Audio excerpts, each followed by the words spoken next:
This is just to remind that if tonight the moon is established and it is declared to be the night of Eid al-Fitr, then of course Mu'mineen should not forget to pay out fitrah, which has been fixed at £3 per head. And the money of fitrah must be kept aside, if not paid out to the poor or to the institution which will manage to distribute it. We cannot just keep it with our own funds, it has got to be kept aside. But I would request that it is paid out before Salat tomorrow if there is Eid. And if there is no Eid tonight, then it will be Eid on Sunday. So far we have received no information. Moon has not been sighted in Iran. Moon has not been sighted in Pakistan. Moon has not been sighted in East Africa. So we are waiting. And as I told you earlier, that the possibility is there. But that possibility is only connected with the countries to the west of our country. That means we will be able to know after midnight whether it has been sighted in Canada or America, and we are in touch with them.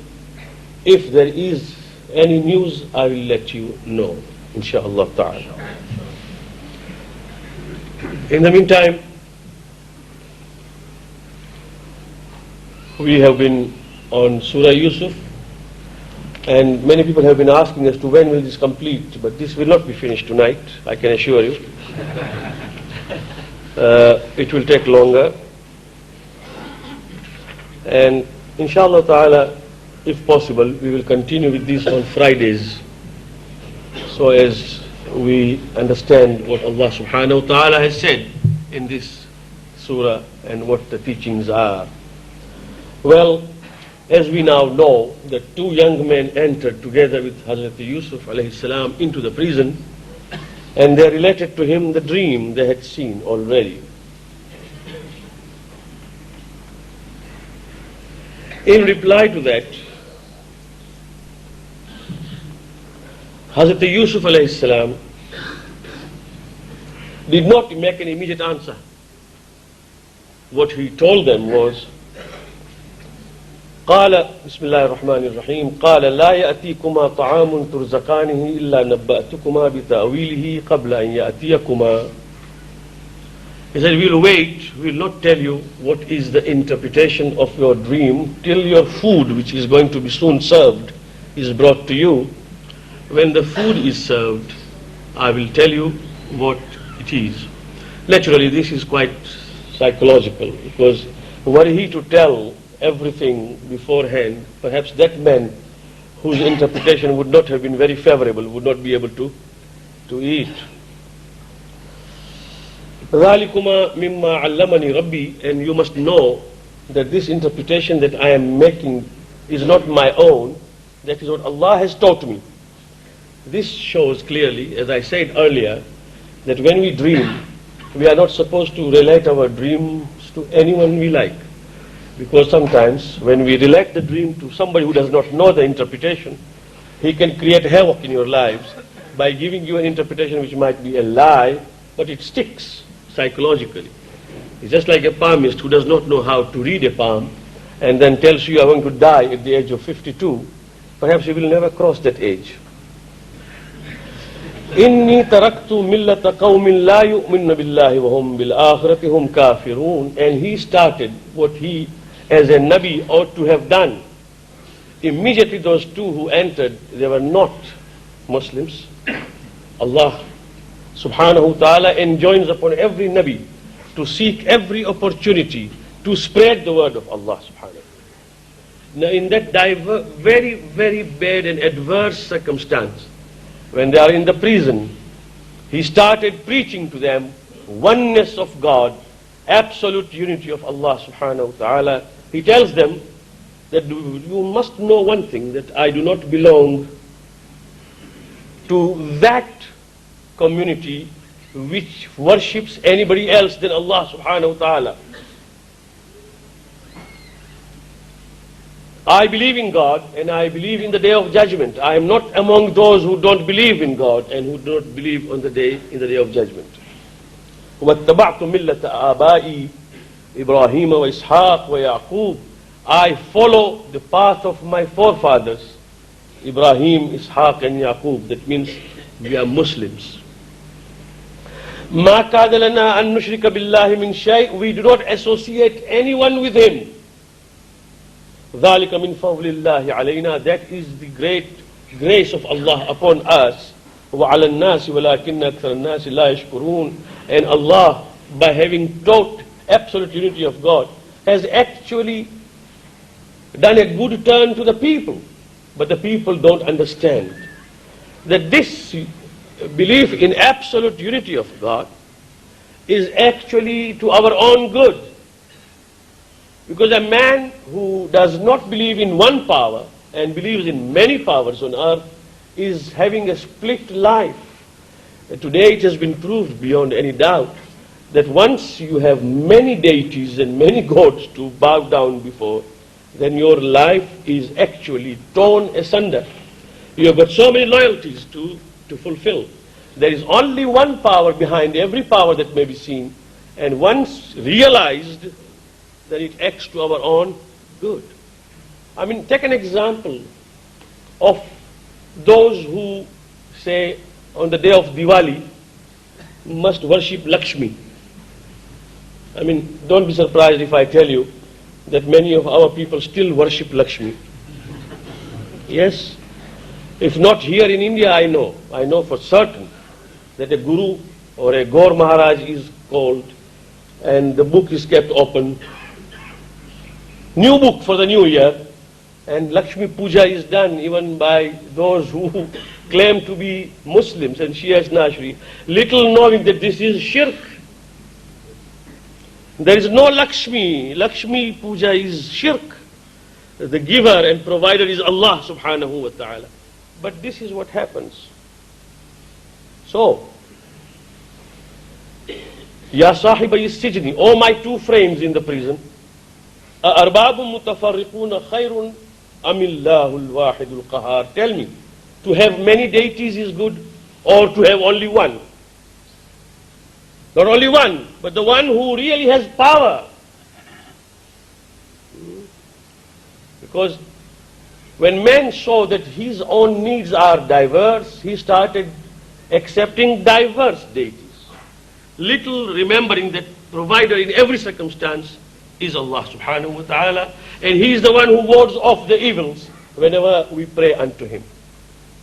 The control is in His hand. مَا تَعْبُدُونَ مِن دُونِهِ إِلَّا أَسْمَاءً سَمَّيْتُمُوهَا أَنْتُمْ وَآبَاؤُكُمْ. Whatever you are worshipping are mere names. There is no reality behind those names. You and your forefathers have been worshipping mere names. There is no reality behind those names. مَا أَنزَلَ اللَّهُ بِهَا مِن سُلْطَانٍ. Allah has not given any authority to those names for being worshipped. إِنِ الْحُكْمُ إِلَّا لِلَّهِ. In every circumstance, the final command is that of Allah. أَمَرَ أَلَّا تَعْبُدُوا إِلَّا إِيَّاهُ. He has asked us, commanded us to worship no one but Him. ذَلِكَ الدِّينُ الْقَيِّمُ. That is the straight path. وَلَكِنَّ أَكْثَرَ النَّاسِ لَا يَعْلَمُونَ. Now this preaching started to first bring them face to face with religion. They are asking for the interpretation of a dream. Yusuf is completing his mission as a prophet first. We have a lesson here. And I speak because we are today Muslims in general and Shia Ithnashiris in particular so apologetic about our faith that if anybody asks us anything, we say, yes, but we are Muslims. Yes. So, if you are fasting, they ask you about fast, rather than tell them that fasting is one of the commands of Allah subhanahu wa ta'ala for the betterment of humanity, and it is His order that we are following. We try to bring them in such a scientific manner to say, well, it helps my health. Well, it helps your health, no doubt. But it is primarily because of the command of Allah subhanahu wa ta'ala. I remember once an expedition went to Alps. Alps. Among them was one Muslim boy. Everywhere it was covered with snow. They were going there for skating and all that. Ice skating. And the time of Dhuhr entered. And this young man immediately, with his compass, found out where Makkah was. And he did his wudu and he started praying in that circumstance, in that surrounding, where everybody else was busy playing. He also had gone skating. He had gone with the expedition for outing, but he started praying. And he prayed his qasr because it was two rakat. One Swedish gentleman asked him only one simple question. Who is that God who can be worshipped at any place on earth? Because we have got to go to church. But we have for the first time come to understand that there is one existence which can be approached even on the mountains of Alps. And he said, that is Allah subhanahu wa ta'ala. He created this snow and He created these mountains and He created me. And wherever I am, when the time is come, I shall worship Him. That Swedish gentleman became a Muslim. Provided we ourselves shun that sort of apologetic attitude. When the time comes, we must preach. Every Muslim is a missionary. Every Muslim is a preacher. We tell them, whether they do not accept it or they accept it is something else, but there must be a spirit like Hazrat Yusuf alayhi salam, that when we want to start something, we tell them that what we believe in, and we tell them without any scruples. So these are our beliefs. Now it's not that you are not going to convert. إِنَّكَ لَا تَهْدِي مَنْ أَحْبَبْتَ وَلَكِنَّ اللَّهَ يَهْدِي مَنْ يَشَاءُ. You do not bring people onto the right path. You simply spread. You simply convey. The task of bringing the people onto the right path is that of Allah, not mine or yours. Right? And after having told them this, and told them what the true faith is, because they must not think that a dream is what you must rely upon. They must know who is the creator of the dream. Who is the one who is giving the message through the dreams sometimes. The dreams of premonitions, the dreams of presage, the dreams of telling us the future, the dream of telling us the past, the dream which gives us a contact with the parted, dead spirits. Who gives that? That is the thing. Not that the dream itself is an agent. No. There is someone who created that phenomena which is called the phenomena of dream. Ya sahibai sijni, oh my two friends, amma ahadukuma, one of you, of course he will be released very soon, and because he saw himself pressing the grapes, fayasqi rabbahu khamra, so he will be engaged and employed by the king to provide him with the drinks. Wa amma al-akhir, the second one, who saw the bread or the loaf on his head and the bird is eating it, فَتَأْكُلُ الطَّيْرُ مِنْ رَأْسِي فَيُصْلَبُ, he will be crucified and killed. And the birds will eat from his head. قُضِيَ الْأَمْرُ الَّذِي فِيهِ تَسْتَفْتِيَانِ, whatever you asked me, both of you, this is what the final destiny is. So one was told about his death after having eaten, and one was told that he will be soon released. And both of them were released, of course, one for death and one for employment. They did not know what is going to happen, but they were told by Hazrat Yusuf. Now Yusuf alayhi salam knew that the one who is going to be saved and will be employed, so he addressed him.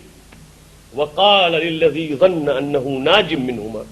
Yusuf addressed the one whom he knew that he will be saved. He said, اُذْكُرْنِي عِنْدَ رَبِّكَ. When you go there, perhaps they have forgotten me. Mention my name that I am here.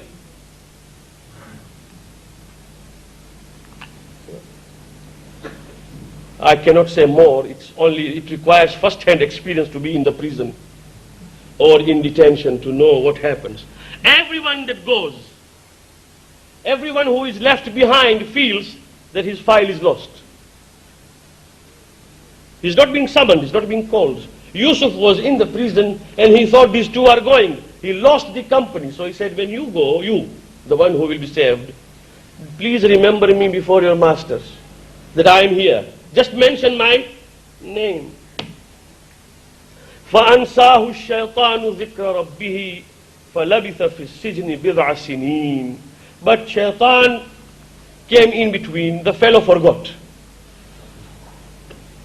The fellow did not remember that Yusuf has told him that please mention me before your master, before your employer, that I am here, that they must also think of me. He forgot. With the result that Yusuf remained in the prison for many years. How many years? Tafsir says at least for 9 years. Not a joke. For 9 years. Mullah Muhsin Fayyad Kashani writes that for Anbiya, for Nabi, for those who themselves are wasila, to seek a wasila of someone who is not ma'soom was a tarki awla. Was not gunah, but tarki awla. That means he should not have done that. He himself was a Nabi.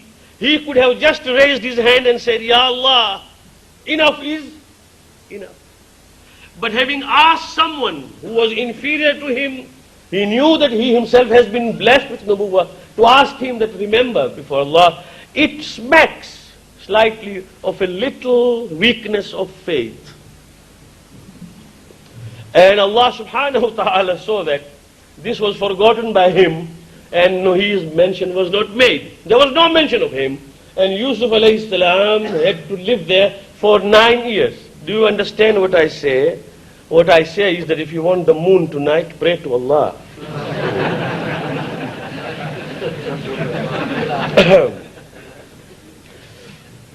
Till it so happened, after 9 years, that there was another dream. And this time it was the king who dreamt. What did he dream? وَقَالَ الْمَلِكُ إِنِّي أَرَى سَبْعَ بَقَرَاتٍ سِمَانٍ يَأْكُلُهُنَّ سَبْعٌ عِجَافٍ.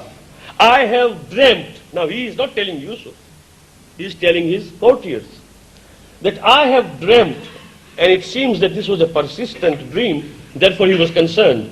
So he said, I am dreaming rather every time that there are 7 fat cows eaten up by 7 very lean and thin emaciated cows.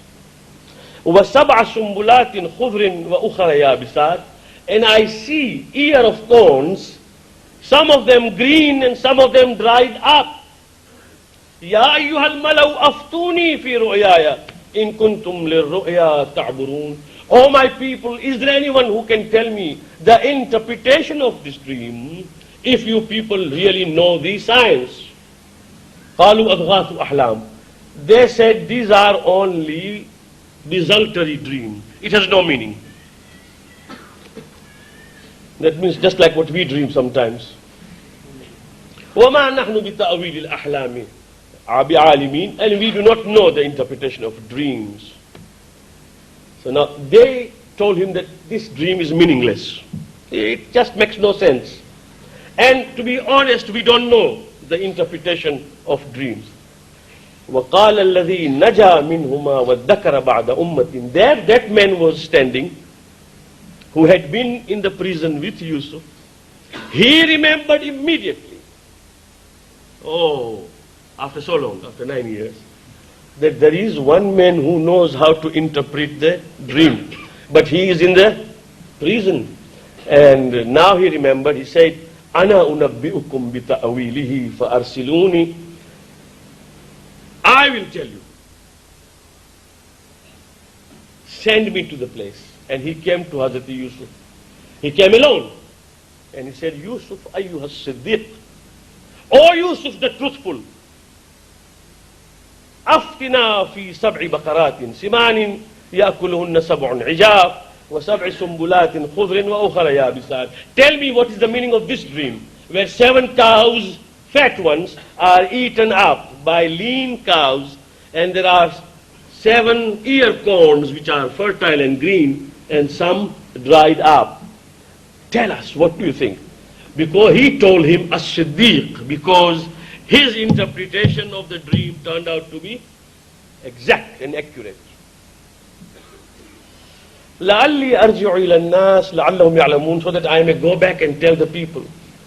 Yusuf immediately said, the interpretation of this dream is, قَالَ تَزْرَعُونَ سَبْعَ السِّنِينَ دَأَبًا فَمَا حَصَدتُّمْ فَذَرُوهُ فِي سُنبُلِهِ إِلَّا قَلِيلًا مِمَّا تَأْكُلُونَ ثم يأتي من بعد ذلك 7 شداد يأكلن ما قدمتم لهن إلا قليلا مما تحسنون ثم يأتي من بعد ذلك عام فيه يغاث الناس وفيه يعصرون.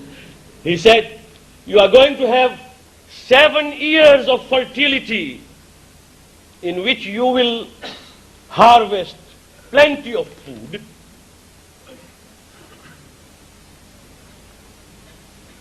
I will advise you that whatever you harvest, you keep them aside onto the ear corns and don't shave them off, so that this may in future be a good food for you to eat.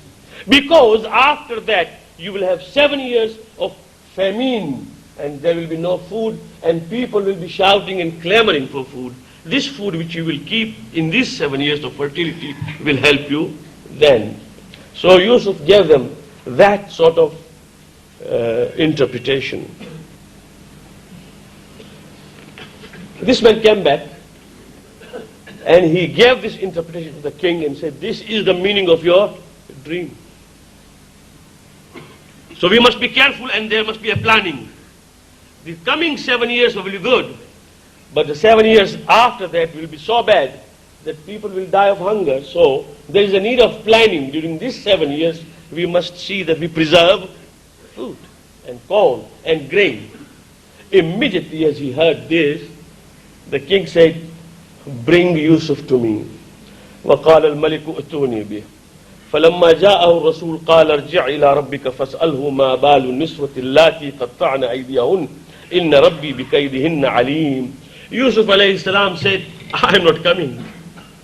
I will not come like that. Now Yusuf changed. 9 years ago he wanted to go. Now he says, I will not come that way. First, ask the king as to what happened to those women who cut off their hands when they saw me. That means, what is your viewpoint about my involvement in that issue? Do you accept that I was innocent or not? There must be first a confirmation, an establishment that Yusuf was innocent, then I will come, otherwise I will not come. What happened next is, inshallah, after Eid. Wassalamu alaikum wa rahmatullah.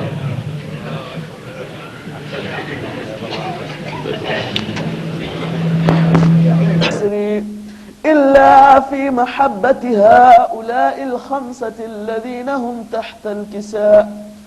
فقال الأمين جبرائيل يا ربي ومن تحت الكساء؟ فقال عز وجل هم أهل بيت النبوة ومعدن الرسالة، هم فاطمة وأبوها وبعلها وبنوها. اللهم صل على محمد. فقال جبرائيل يا ربي يتأذن لي أن أهبط إلى الأرض ليكون معهم سادسا؟ فقال الله نعم قد أذنت لك. فهبط الأمين جبرائيل وقال السلام عليك يا رسول الله. العلي الأعلى يقرأك السلام ويخصك بالتحية والإكرام ويقول لك وعزتي وجلالي إني ما خلقت سماء مبنية ولا أرضا مدحية ولا قمرا منيرا ولا شمسا مضيئة ولا فلكا يدور ولا بحرا يجري ولا فلكا يسري إلا لأجلكم ومحبتكم وقد أذن لي أن أدخل معكم فهل تأذن لي يا رسول الله؟ فقال رسول الله وعليك السلام يا أمين وحي الله إنه نعم قد أذنت لك. فدخل جبرائيل معنا تحت الكساء فقال لأبي إن الله قد أوحى إليكم يقول إنما يريد الله ليذهب عنكم الرجس أهل البيت ويطهركم تطهيرا. فقال علي عليه السلام لأبي يا رسول الله أخبرني ما لجلوسنا هذا تحت الكساء من الفضل عند الله. فقال النبي صلى الله عليه وآله والذي بعثني بالحق نبيا واصطفاني بالرسالة نجيا ما ذكر خبرنا هذا في محفل من محافل أهل الأرض وفيه جمع من شيعتنا ومحبينا إلا ونزلت عليهم الرحمة وحفت بهم الملائكة واستغفرت لهم إلى أن يتفرقوا. فقال علي عليه السلام إذا والله فزنا وفاز شيعتنا ورب الكعبة. فقال أبي رسول الله صلى الله عليه وآله يا علي والذي بعثني بالحق نبيا واصطفاني بالرسالة نجيا ما ذكر خبرنا هذا في محفل من محافل أهل الأرض وفيه جمع